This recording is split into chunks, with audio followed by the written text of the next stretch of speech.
Welcome everyone to a brand new season of walks. Over the next few months we'll be undertaking 5 hikes in the Yorkshire Dales and 5 hikes in the North York Moors. We're going to be walking through a landscape I've spent the last 35 years exploring, and I can't wait to share with you some of my favourite destinations and the stories that surround them.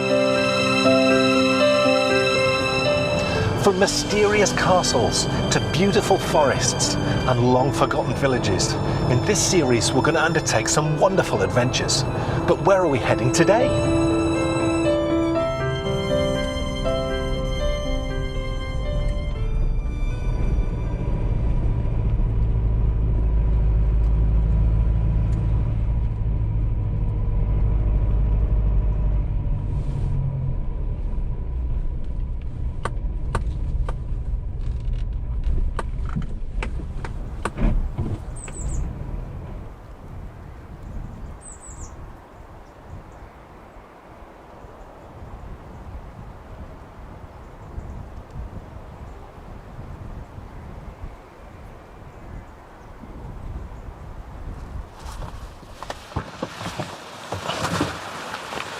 Ladies and gentlemen, welcome to a brand new season of walks.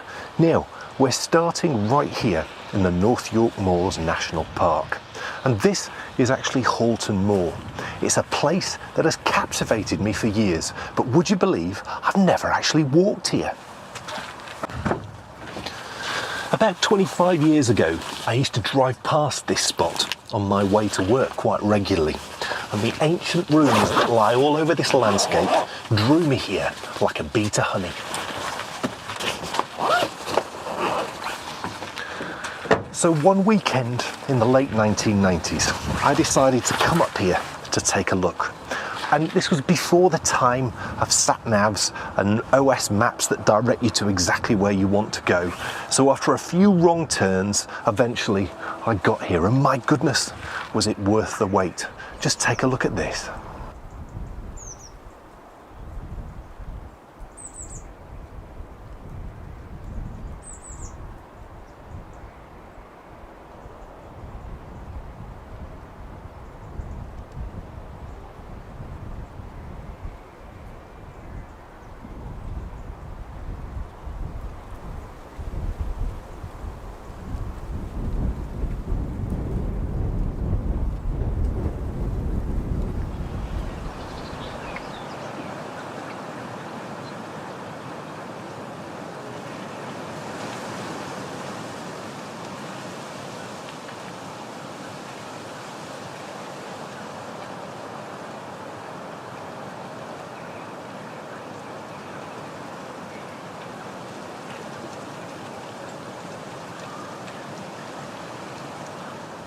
Now, the world is of course full of places with rich and wonderful history, but we tend to, don't we, in the modern world, we protect it and we package it, and there's car parks and gift shops.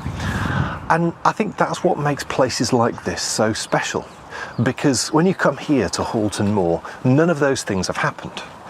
To my right, a huge castle once stood. Way down there at the bottom of Whorlton Moor, a village once bustled. It was huge, you know, it was surrounded by a big wall. The church that used to service that village is still actually there at the foot of Whorlton Moor. And whilst the people who lived here and gave this place its soul have long gone, actually it's like they only just left yesterday, because as I speak about a lot, and as you may have heard me say before if you've watched other programs that we've done, places tend to hold on to their spirit, and the families that lived and worked all around here have given this place, Whorlton, its spirit, and I think it makes it really quite a special place. So I'm really excited to walk for the very first time in this gorgeous spot. So how about we go for an explore and see what we can find? I think we're all set. So let's go walk in the moors.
really is a shame that after 1,000 years of constant habitation that this beautiful place was abandoned, but it's no surprise really, because there's no running water here, and there is in nearby Swainby.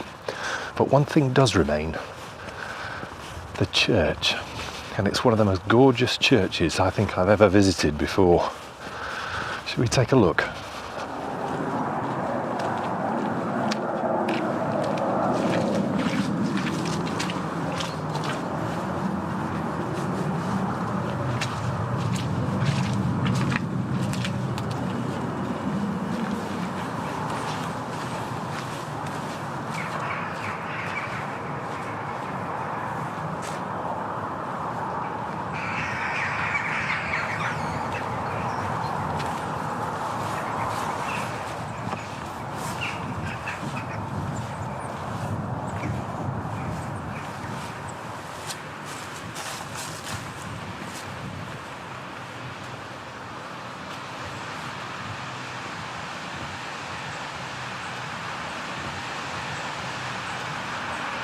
The new church was actually only built because this one was in such poor repair. It was cheaper to start again than to try and renovate this gorgeous old building. And whilst it's really sad that they didn't, what they've left behind is just hauntingly beautiful.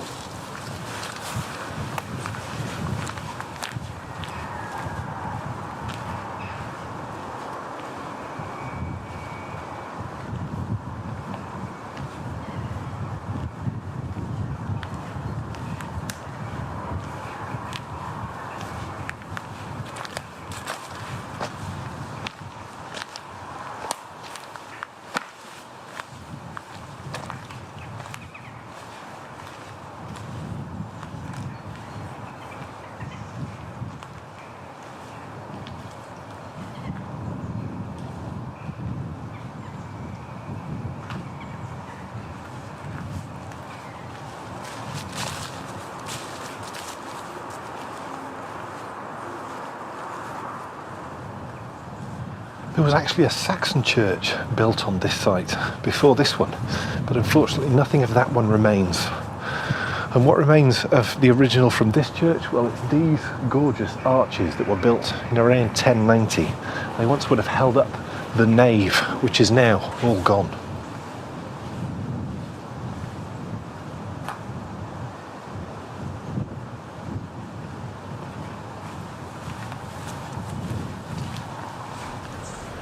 What a wonderful little pit stop in the most romantic of places. And as we leave the Church of the Holy Cross behind us, we're going to actually now be breaking new ground, because this is the furthest that I've ever explored before here, people. So let's go see what we can find.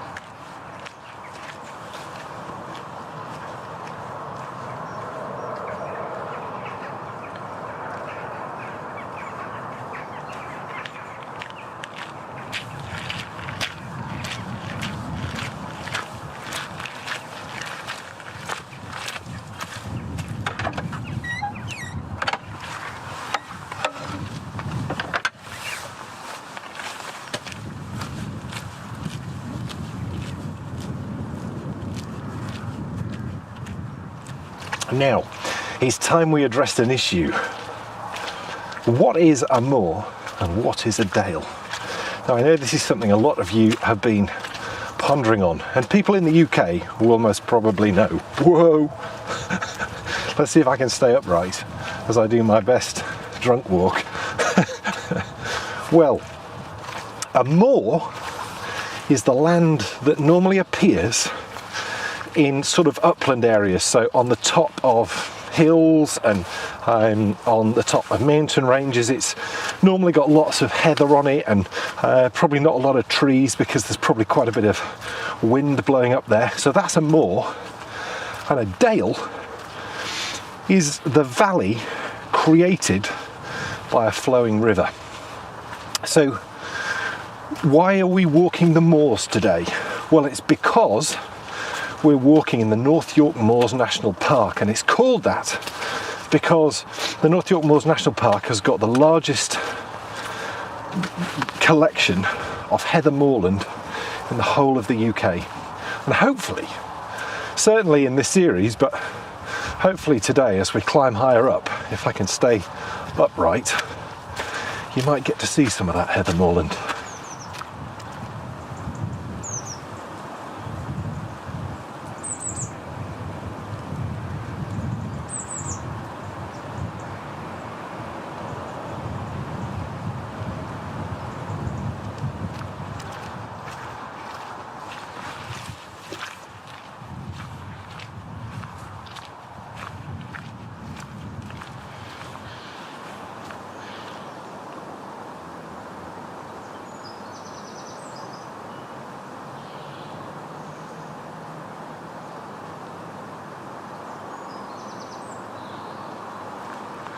Now, one of the things we're really looking forward to in this series is walking through the seasons. And winter presents some very unique challenges. Very wet, boggy conditions. And my merrills that I walked through the Dales with last year in the first series of the show would not be dealing with this very well at all. I'm sure I'd have fallen over a number of times. So I've actually bought some new walking shoes. Oh, this is tricky. He's made it. I bought some new walking shoes that so far are doing tremendously well. I've broken them in a little bit on a few walks closer to home, but today's their first proper test. They're Gore-Tex, they're Adidas Terex Swift. They're actually walking boots, and they've got continental grips on the soles, and let me tell you, I'm extremely grateful for that today. I'm sure I'd have been down 2 or 3 times already, but look at that. Before me lies the next landmark on today's trail.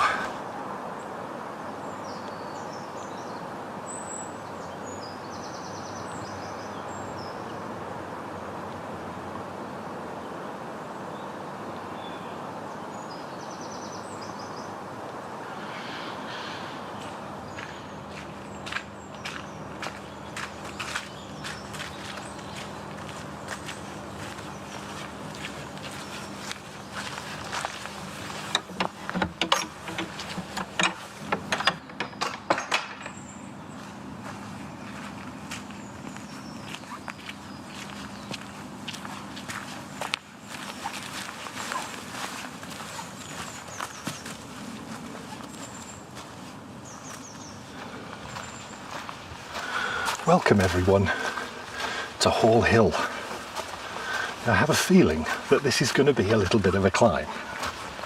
I've already got a little bit lost. But imagine, I mean, it's actually a little bit easier underfoot now than it was when we were out on those boggy tracks, because there's sort of bits of a road underfoot. The one thing I wouldn't want to do though is drag a cannon up here. And in the 17th century, that's exactly what happened. Oliver Cromwell was leading a civil war against the English King Charles. And Whorlton Castle, which we're on our way to on today's walk, was loyal to the king. So Oliver Cromwell and his men decided that if they could get the higher ground, they could fire down on top of the castle and make them surrender. So they dragged their cannons all the way up Hall Hill. They started firing and they were too high. You imagine how annoyed you must have been. Right lads, pull them back down again. So they found a nearby hill called Toft Hill, sort of a few miles over in that direction. How am I going to get past this? My goodness, it's just lots of leaves, and because there was so much snow just a few days ago, and there still is a little bit around. But so yeah, Oliver Cromwell's men, they went up Toft Hill, and that was a perfect height. Now, I bet you they had horses. I do not have a horse. Part of me wishes I did.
What I love about tall tales like that is the villagers of Whorlton, where we started our walk today, would have known that tale well. They'd probably told it to their children to keep them entertained and to stop them straying too far from the safety of their village. And if you're wondering what a worm dragon is, I'll tell you. It's basically a dragon, but if you take off its arms and legs and wings, so it's just got a head, it's like a flying snake. It sounds terrifying, doesn't it? Hey, my goodness, I hope the legend isn't true. What was that? I think we better carry on our walk. If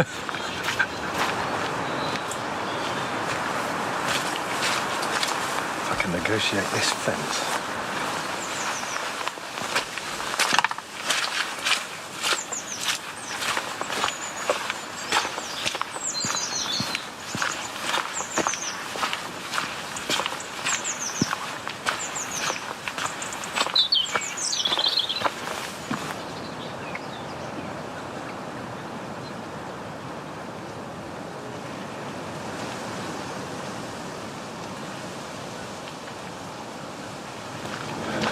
Well, after all that climbing and all that wading through the mud and the stickiness on the way up to Whorl Hill, now it's a fairly sort of lovely track leading us up to Live Moor. I've got to say I'm quite grateful actually for this.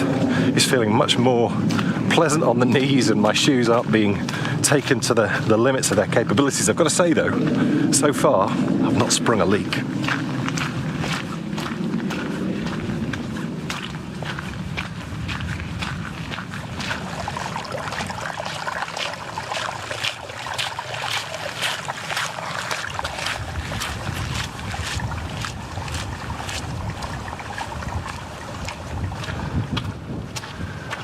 With Whorl Hill behind us, we're now making our way up towards Swainby tree plantation, which I'm told is covered with prehistoric earthworks.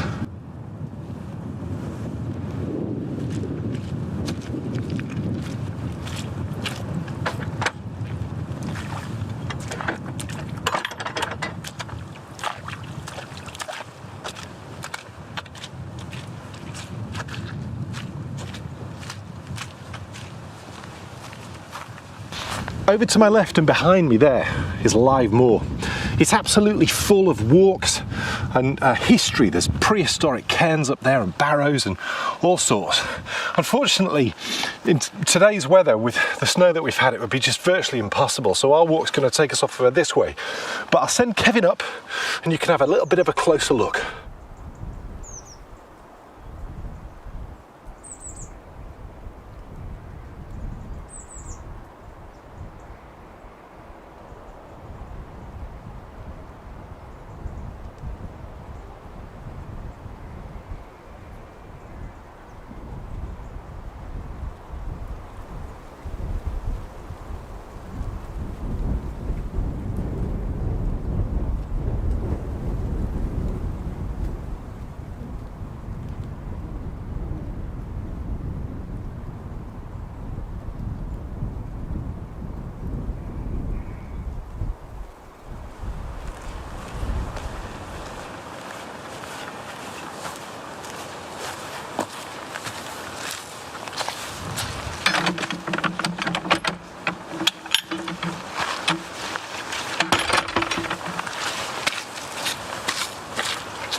We're really climbing actually now. We've been climbing gradually the majority of the walk.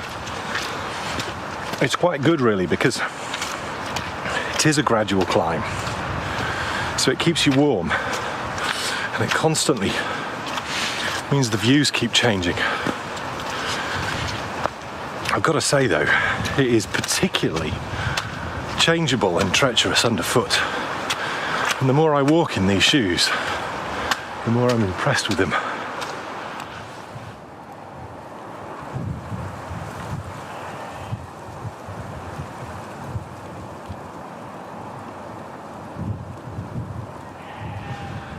So there's been people living up here for generations, thousands of years in fact. And what I find just so tantalising is seeing trackways, which we know from previous walks that we did in last series, the ones that have been indented in the earth just through thousands, millions of people potentially, probably not millions, thousands of people walking over thousands of years. And we've got two here that are leading straight up to what we know was an Iron Age hill fort. So looking at these, I know that people have been walking up these for an awfully long time. Just take a look at this.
We're at the highest point now, and it really was worth the walk, because whilst the North York Moors stretches out behind me in that direction, in front of me and in the distance lies the place we spent last season exploring, because about 20 miles in that direction is the Yorkshire Dales.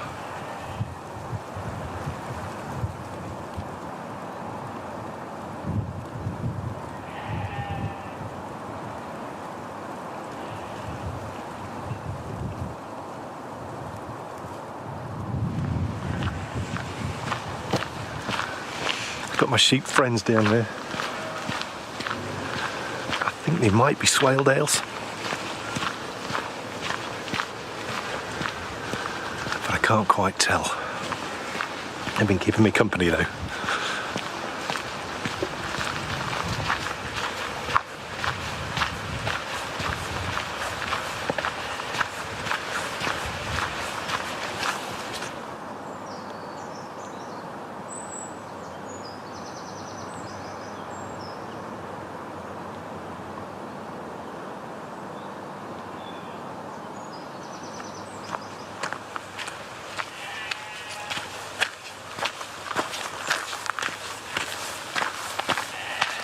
A little shed there's got a sign that says firewood for sale. I only wish we had a fire.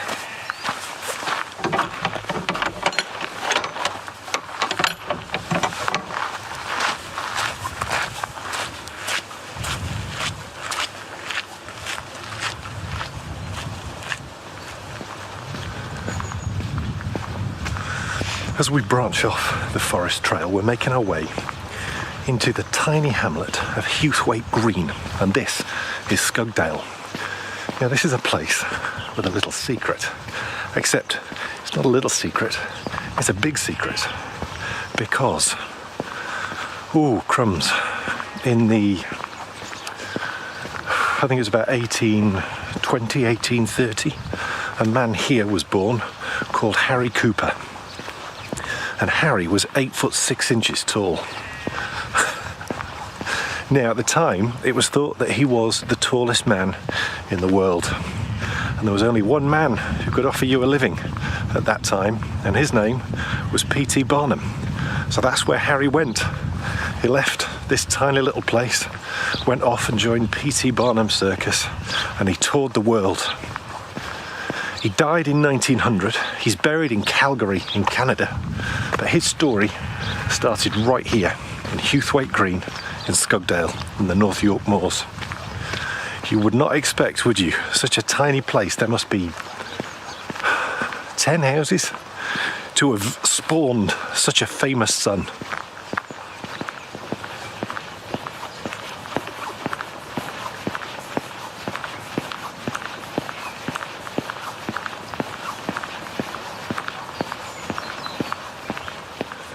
Now, one of my favourite things to do is to look for evidence of human habitation in the landscape. Things from history. And it doesn't have to be ancient history to get the old grey cells working. Because somewhere along here is the doorway to an old well.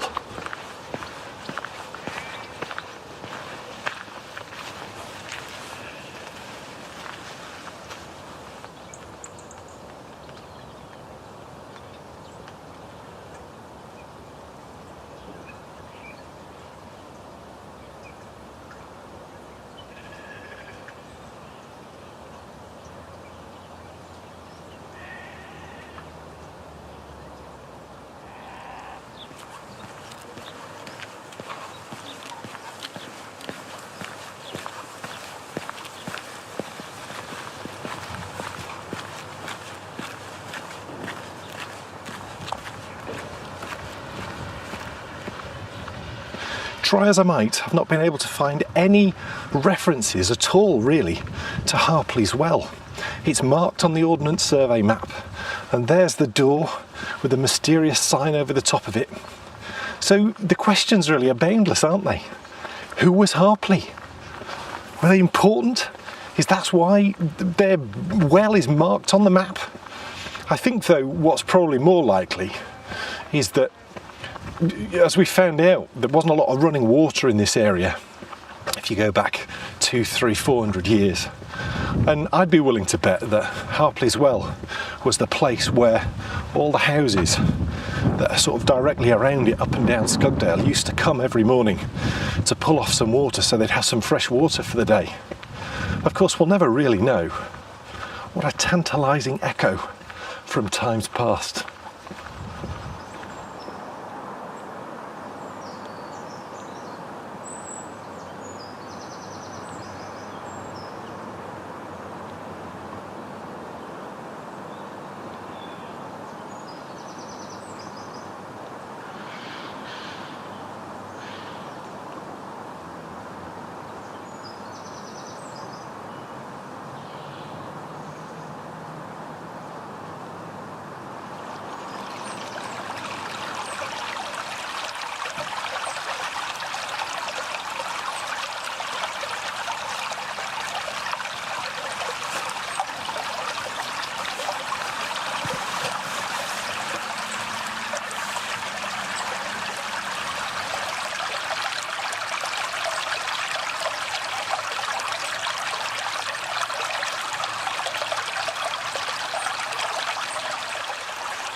The old railway line was never actually a passenger line, which I think is absolutely tragic. But back then, this wasn't a place that you came to for a walk. In fact, it probably wasn't particularly pretty because it would have been full of mining and industry, like so many of the places where we now go and enjoy lovely country walks. My goodness, it's changed a little bit, hasn't it?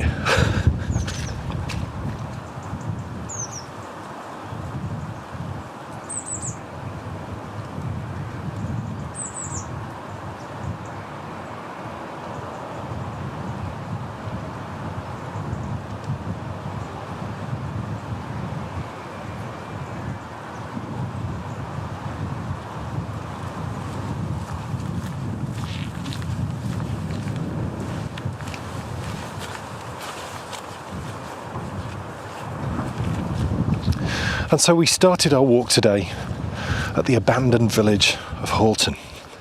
And we're now making our way down Scugdale into the village where everybody moved to, Swainby. This is a place I've driven through so many times, and for me it feels like the quintessential Yorkshire village. Two lovely pubs and what feels like just a gorgeous, thriving village community. Let's go see what we can see.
So as we leave Swainby behind us, we are at last approaching the landmark which first brought me here 25 years ago, and it's actually the reason why the villages were built here in the first place.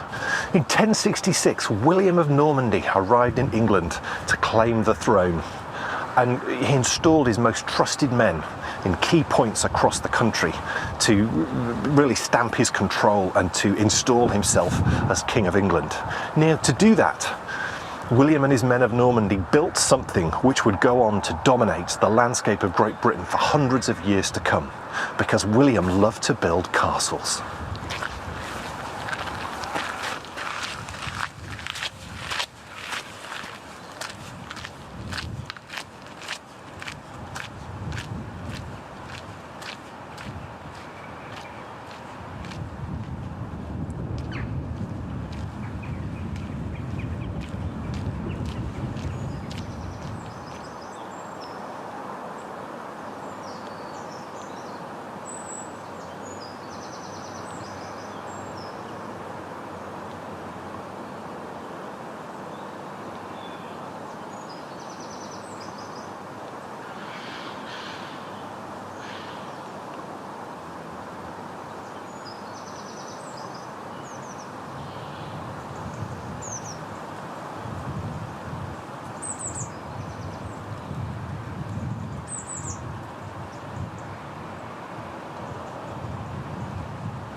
Whorlton has such a special atmosphere, and really it was quite an important place back in the day. In 1561, Lady Margaret Douglas, the Countess of Lennox, lived right here, and it was from this place that she wrote a letter to Mary, Queen of Scots, proposing marriage between Mary and her son, Lord Darnley. Now that is a story all to its own, and it would need a whole show, probably a whole series to delve into the amazing story of Mary Queen of Scots. But it just goes to show you how at one time this, what is such a quiet and tranquil place now, really was quite important. And I can think of no better place to finish our walk today. And what a walk it's been.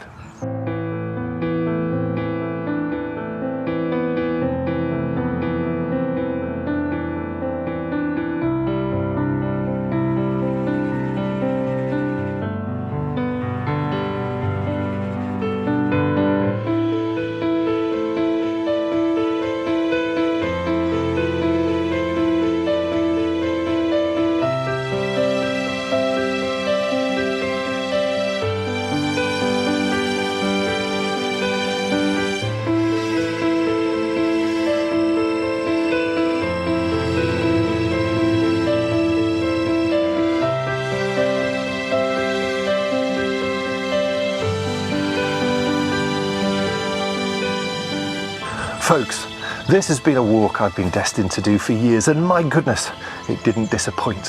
From the dragons at Wall Hill to P.T. Barnum's circus and the world's tallest man at Scugdale to this wonderful castle at Whorlton. I think it's fair to say this has been the most interesting walk we've done to date, and we've only just started a brand new series. So folks, thank you so much for watching, and I'll see you next time when we will once again be walking the Dales.